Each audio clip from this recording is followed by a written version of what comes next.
Bom dia a todos. Deuteronômio 22.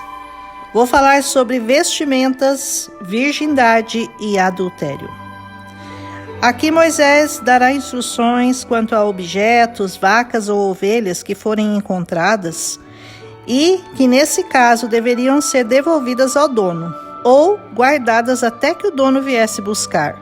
Versículos 1, 2, 3 e 4.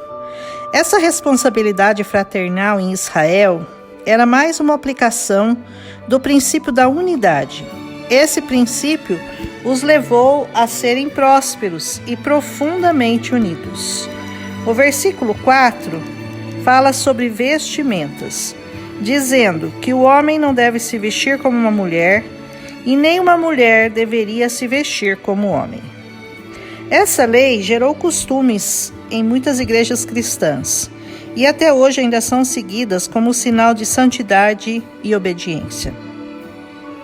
Eu respeito e acho bom quem faz isso, mas eu tenho um outro entendimento. O meu entendimento é que cada sociedade tem o seu padrão de vestimentas para homens e mulheres.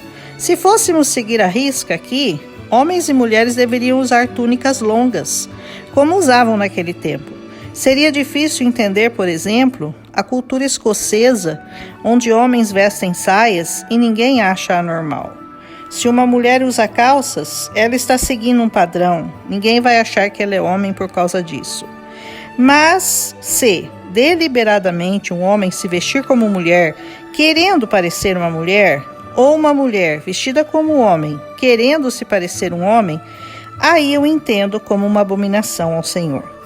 Paulo repreendeu Pedro quando o viu tentar convencer aos gentios a adotarem costumes e leis judaicas. Gálatas 2:11.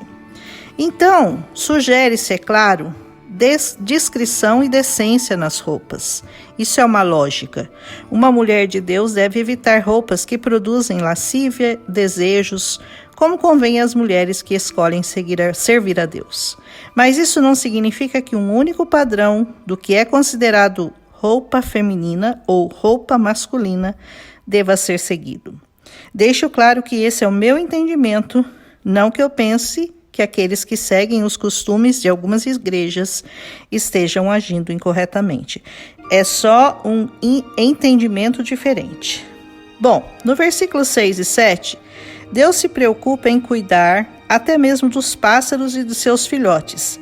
Assim, é dito que a mãe, como fonte de vida, não devia ser tomada junto com seus filhotes e ovos, porque assim ela não poderia mais gerar vida. Os ecologistas devem tomar algumas aulas com Deus, vocês não acham? O sangue é visto como tão sagrado que sugere-se aqui fazer um parapeito na casa para que, caso alguém caísse, não deixasse sangue nela. Versículo 8. Assim como Israel não deveria se contaminar misturando-se a outras nações, as sementes da vinha também não podiam ser misturadas, versículo 9.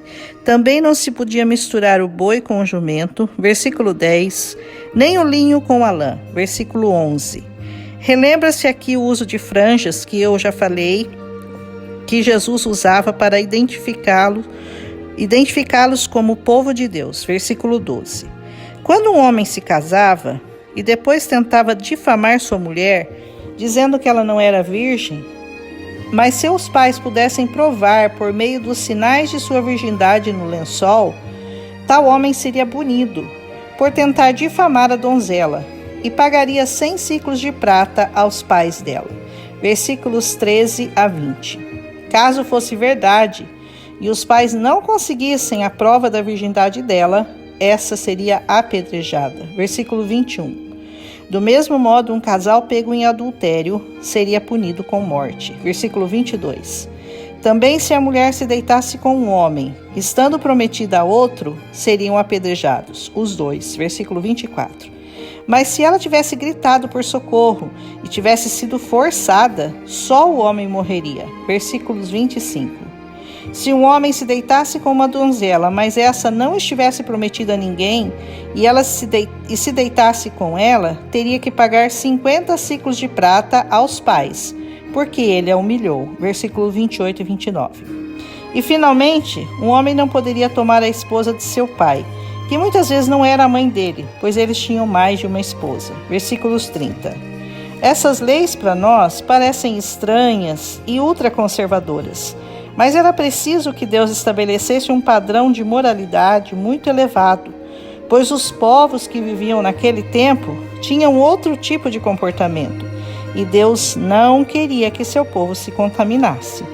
O padrão desses povos, que não conheciam ao Senhor, era bem mais parecido com os nossos de hoje, onde o sexo, a libertinagem, a imoralidade e a perversão se tornaram comuns e banais.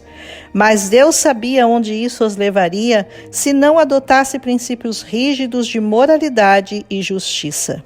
Não estaríamos vivendo nessa Sodoma e Gomorra atual se observássemos com temor e obediência os padrões bíblicos.